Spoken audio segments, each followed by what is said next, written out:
Okay. Hello, it is Saturday, January the 25th, 2014, and Alana and I are getting ready to have a wonderful day. We're getting ready to meet some friends, some Facebook friends of ours that we've not gotten to meet in person yet, who have driven up from Tennessee to spend the day with us. And they said they would like to go shopping. And there is a mall in Lexington that they requested we take them to. It just happens to be the same mall as to where I saw Alana for the first time after knowing the person for nearly 25 years. And it just totally freaked me out. Now that story is in both of our books, if you want to know what happened there, but I said some pretty nasty things to Alana that day. So, of course, when they said, let's go to the mall, it made me think of that day.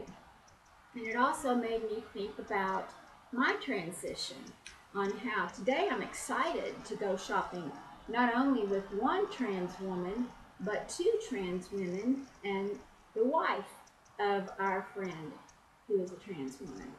And how did I get from there to here? Well, it really took a process, and a process kind of is still ongoing. Initially, like I said, I was freaked out. I didn't want to have anything to do with Alana. But then we got together and I started seeing that this person is really the same person and I was just perceiving them differently.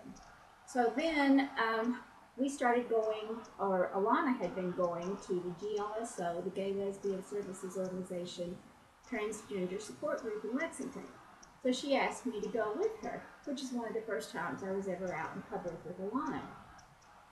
And that was okay because we were going to a transgender situation, so I knew people there would understand the situation, and I didn't have to be embarrassed about it. But I was thankful that we had a garage and that Alana could walk out and get in the car without my neighbors seeing my man dressed like a woman. And I put it that way because that's where I was at that time. It was my understanding that Alana was a man putting on women's clothes. But then as time passed, I had various different experiences. One of the greatest was getting to attend the 2012 Southern Conference in Atlanta, Georgia. You're allowed to smile, baby. And learned a lot about transgender persons at that time. So then it was easier on me a little bit to go out in public with Alana. One of the first times we went out in the daytime was with a group of other transgender friends, and we all went out to eat together to a restaurant. And on that day, I noticed that my perspective had changed from being embarrassed because I was with a transgender person to wanting to take on the role of protector, because I did not want anybody hurting Alana's feelings because I love her, and if they were going to say anything to her, then they were going to have to come through me first. Well, then as time goes by and Alana's book comes out and I'm out in public more and more with Alana as herself, as who she is, it's no big deal.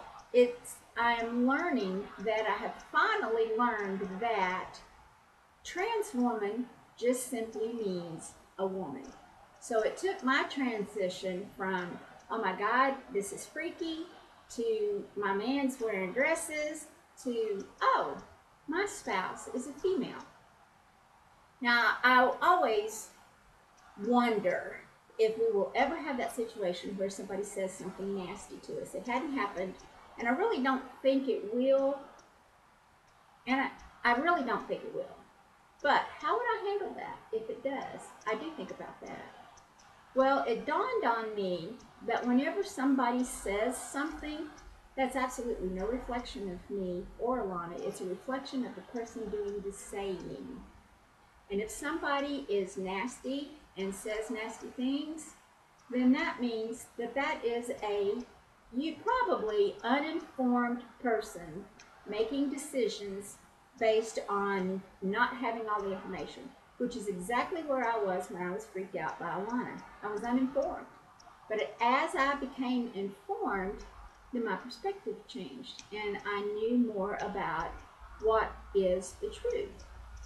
So if someone says something, I just walk away. I let it go. I allow them to be who and what they are as I continue to be who and what I am. I don't have to try to tell them they're wrong. What's that saying?